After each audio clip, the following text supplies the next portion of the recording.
Olá, meu amigo e minha amiga, estamos de volta com mais um Portal do José, nesse final de sabadão, para compartilhar com vocês algumas observações e análises de alguns acontecimentos muito importantes que estão se dando aqui no Brasil, mas também algumas situações que se encontram no campo do inusitado, do bizarro, do curioso, como, por exemplo, uma sugestão que já está correndo pelas redes sociais para que no ano de 2025, um personagem político/religioso passe a ser também jurado, comentarista da Rede Globo de televisão para o Carnaval de 2025, ao lado do carnavalesco Milton Cunha. O convidado seria o pastor Silas Malafaia, porque ele andava meio sumidão, mas deu uma aparecida hoje para falar de festejos, de cerimônias, fazer análises críticas, né, sobre estéticas, sobre pensamentos, sobre performances. Bom, vou conversar com vocês sobre esses fatos, outros que estão correndo também relacionados à Procuradoria-Geral da República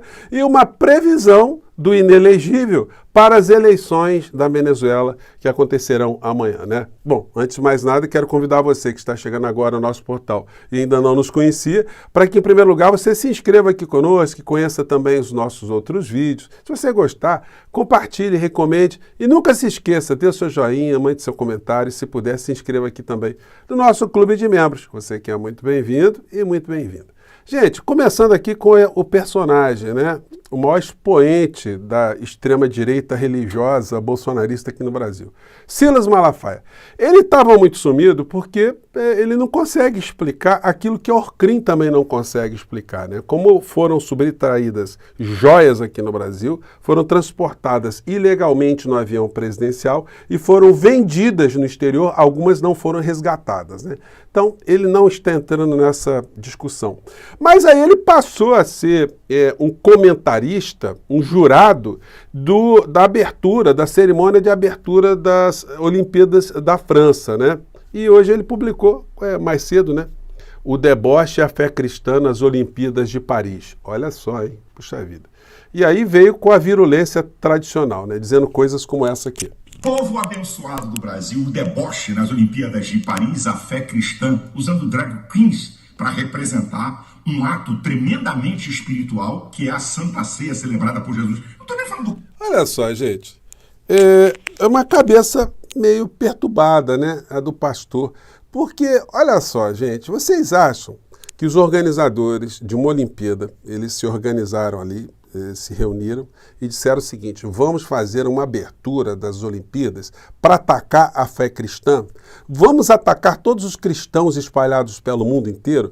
Vamos atacar as igrejas evangélicas, as igrejas católicas espalhadas? Vamos agredir a fé das pessoas de um modo geral? Vocês acham que foi isso? Ou foi exatamente o contrário, para mostrar exatamente que o amor é um sentimento que deve unir os povos, a fraternidade, a igualdade, como está ali entre os principais fundamentos, né, da República Francesa, o aceite, né, do outro, da diversidade. É isso que estava por trás, mas na cabeça de gente muito fechada, muito medonhenta, só poderia ter alguma coisa muito inescrupulosa por trás, né? Mas aí, enfim, o que a gente pode esperar desse tipo de cabeça, né? Agora, o senhor poderia vir a público não para ficar fazendo esse tipo de comentário sobre um desfile, sobre a abertura de uma Olimpíada. O senhor poderia ajudar a explicar como é que essas joias que o Bolsonaro subtraiu, como é que elas foram para fora, algumas foram recompradas e outras desapareceram, né? Como se defende um ladrão? Como se defende o chefe de um Orcrim? Seria um fato curioso para um pastor se prestar, né? Uma missão impossível, né? Então fica aí o convite, né? Seria um negócio interessante, né? O Milton Cunha carnavalesco e o Malafaia ali, né? Avaliando, olha, isso aqui é uma ala que representa o demônio, que está por trás é o Satanás, é o coisa ruim, é o cramunhão, né? E o outro dizia, não, são anjos. E fazendo... Vocês conseguem imaginar o que seria uma análise de uma festa, né? Assim, enfim. Mas fica aí, o pessoal está circulando pelas redes, né? A ex-primeira-dama, como não tem assunto, ela virou uma fiscal estética e comportamental da primeira-dama atual, a Janja. Então, se a Janja compra uma bolsa, se usa um sapato, se viaja, se usa uma maquiagem, se um óculos... Gente, é um negócio incrível, né? E ela, numa cerimônia, ela tem feito, do PL Mulher, ela tem feito muito essa carga, né?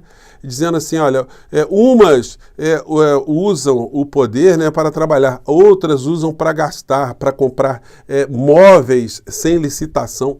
Eu queria saber se a senhora primeira-dama Tola está comprando, de fato, móveis sem licitação, se ela tem o poder de determinar a compra de alguma coisa, né? Uma vez que ela não tem uma servidora pública oficial, né? Ela é a mulher do presidente da República e o cerimonial, enfim, as limitações das coisas que ela faz estão ali previstas na legislação de um modo geral, né? E é o que está restando para essa gente da extrema-direita, né? Mas é uma moral que é uma moral hipócrita, né? Porque a extrema-direita tem isso, eles fazem o discurso para fora, mas para dentro eles se locupletam como eles podem. A ex-primeira-dama, ela não consegue explicar, nunca veio a público, para explicar de uma forma muito transparente como foi que ela recebeu 89 mil reais à época, hoje seria mais de 200 mil reais, né? Na conta dela de um terceiro. Que negócio é esse, né? O dinheiro do marido dela é totalmente lícito e o dinheiro dos filhos do marido dela também é um dinheiro lícito. Eles compraram esse patrimônio todo com um milagre celestial, com apenas a fé, com o trabalho, né? Evidentemente nós sabemos, né, dessas histórias todas, mas ela, enfim, como ela casou com uma figura sem escrúpulos, o que esperar de uma criatura como essa, né? Lá na Argentina está acontecendo um escândalo, né? O Milei, ele não fez manutenção ou não autorizou a licitação para manutenção do avião presidencial e está alugando um jato por 350 mil dólares para poder circular por várias partes do mundo. E o jornal La Nación, na Argentina, que é apoiador do Milei, mandou o sapato em cima da criatura, né? Certificado vencido. A sequência de torpezas que impede o avião presidencial que possa voar e os gastos do jato, né, para as viagens de Milei. Então tá aí, ó, o povo argentino passando um sufoco desgraçado, o cara dizendo que vai destruir o Estado, mas a mamata para ele tá boa, né? Aqui, ó, aluguel de 350 mil dólares. Detalhe, o dono do jato é um empresário, né? Que foi um dos caras lá, proprietário da empresa de petróleo na Argentina, né? A YPF, né? Bom, então fica aí pra gente ver a moral dessa turma, né? Bom, e aqui no Brasil a fila continua andando, dando bons sinais para a gente. Nós vamos continuar a cobrar o Procurador-Geral da República. PGR denuncia Nicolas Ferreira após deputado chamar Lula de ladrão. Bom, essa gente sai falando por todos os lados, não mede as consequências, e agora, quando começam a surgir processos, e como o deputado federal ele tem foro privilegiado junto ao Supremo Tribunal Federal, quem tem que denunciar é a Procuradoria-Geral da República, que aceitou a denúncia e o senhor Nicolas Ferreira vai ter das duas uma. Ou pedir desculpas por aquilo que anda dizendo por todos os lados, ou então ser condenado. Né? Aliás, as desculpas precisam ser aceitas pelo ofendido, no caso o presidente Lula, né? Que sirva de exemplo aí que outros continuem a puxar essa fila aí, que foi inaugurada por Roberto Jefferson e por Daniel Silveira, né? Mas o Daniel Silveira que tinha mandato, o Roberto Jefferson não. PGR se manifesta contra pedido de Bolsonaro para ter acesso à delação de Mauro Cid. Uma outra posição importante da PGR.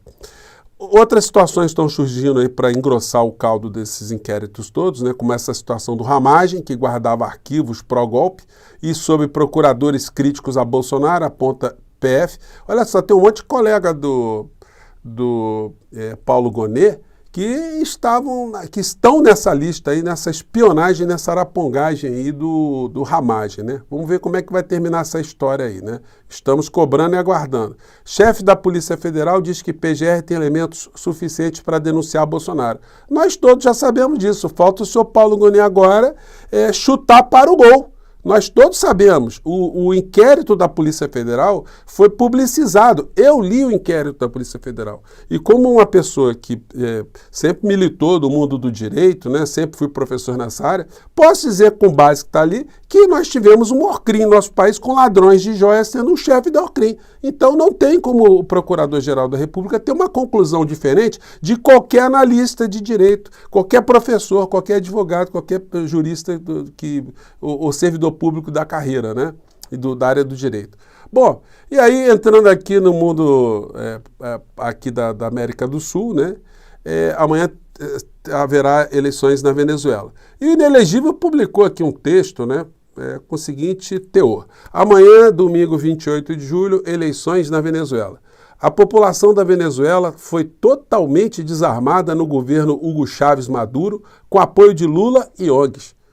Puxa vida, essa para mim é nova. Eu não sabia que o Lula ajudou a desarmar a população da Venezuela, que teve ONG que fez isso também. Isso é um negócio incrível, hein? Puxa vida.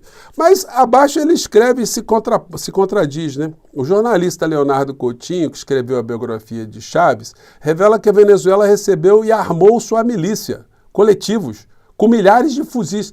Então, ele desarmou ou ele armou, né? Então, fica uma coisa complicada. E aí vai tecendo aqui uma série de teorias que mostram, segundo o Bolsonaro, que a eleição para Maduro está muito favorável. E aí, gente, quando a gente discute algum tema, né, como Venezuela e outros temas também que chegam aqui no nosso país, e um tema que adultos como você que está aqui no nosso portal hoje, né, já tem uma interpretação, evidentemente nós aqui seríamos muito arrogantes se nós quiséssemos mudar a opinião de uma pessoa madura, experiente, que tem a sua própria sensibilidade, a sua própria percepção, a sua própria análise histórica, análise política, enfim, e tentar mudar alguma coisa. Então nós recebemos uma massa de informações. Mas é importante a gente trazer mais alguns fatos para a gente simplesmente não aderir a esse tipo de argumento idêntico da extrema-direita aqui no Brasil em relação a qualquer assunto, inclusive Venezuela. Se a gente estiver falando a mesma coisa que Jair Bolsonaro, meu amigo, tem alguma coisa que mudou. Ou foi o Bolsonaro ou fomos nós, né? Então aí fica uma questão para você pensar. Bom, a principal líder de oposição na Venezuela, ela é passada para o mundo inteiro como uma democrata, como uma mulher, né? Uma batalhadora, né? Mas quem é essa figura? O Estado de São Paulo, o jornal, fez aqui uma pequena resenha. Maria Corina Machado, quem é a mulher que uniu a oposição mesmo proibida de ser candidata. Aliás, o Juan Guaidó não deu certo, ele se escafedeu, desapareceu, teve denúncia de corrupção, está morando em Miami hoje, né? Que beleza, né? Então aqui o Estado de São Paulo mostra que ela é filha de um magnata do aço na Venezuela, né? Alguém que ajudou a conspirar desde os tempos do Hugo Chávez. E ela fundou um movimento chamado Súmate, que você entrando aqui no Wikipedia, você vai encontrar a seguinte informação. Em espanhol, some-se ou junte-se a nós. É uma controvertida ONG venezuelana que se autodescreve como sendo uma associação civil. Seu diretor, legislador da oposição, Maria Corina Machado, disse que a única maneira de acabar com o governo Chávez é um golpe, um G maiúsculo. É patrocinada e financiada pelo governo dos Estados Unidos e tem como seu único objetivo desestabilizar o governo venezuelano e provocar a queda de Hugo Chávez. Bom, essa instituição aí fez vários boicotes, inclusive agora as eleições da Venezuela 3 anos atrás, convocando o povo para não ir para as eleições, e fez também uma tentativa de um plebiscito para destituir Hugo Chávez. Logo depois do golpe que tirou Hugo Chávez do poder na Venezuela, a Maria Corina Machado foi visitar, como chefe dessa ONG, o presidente americano da época, né, George Bush, que a recebeu de braços abertos, enfim, e reconheceu instantaneamente o golpe que foi dado contra Hugo Chávez. Bom, eu trouxe apenas essas informações aqui, gente, para a gente perceber que a discussão hoje em relação à Venezuela não é de democracia. Bolsonaro defendendo democracia na Venezuela, tem alguma coisa meio fora de ordem nisso aí, né? Existem outros interesses que estão sobre aquele país. Independente de quem vença as eleições amanhã, é importante que o Brasil mantenha relações com a Venezuela, amplie relações com a Venezuela, porque para o continente, para todos nós, isso será muito positivo, né? Vamos aguardar, né? Vamos ver aqui qual será o final dessa história. Eu fico por aqui mais uma vez, um grande abraço e até o nosso próximo encontro. Tchau!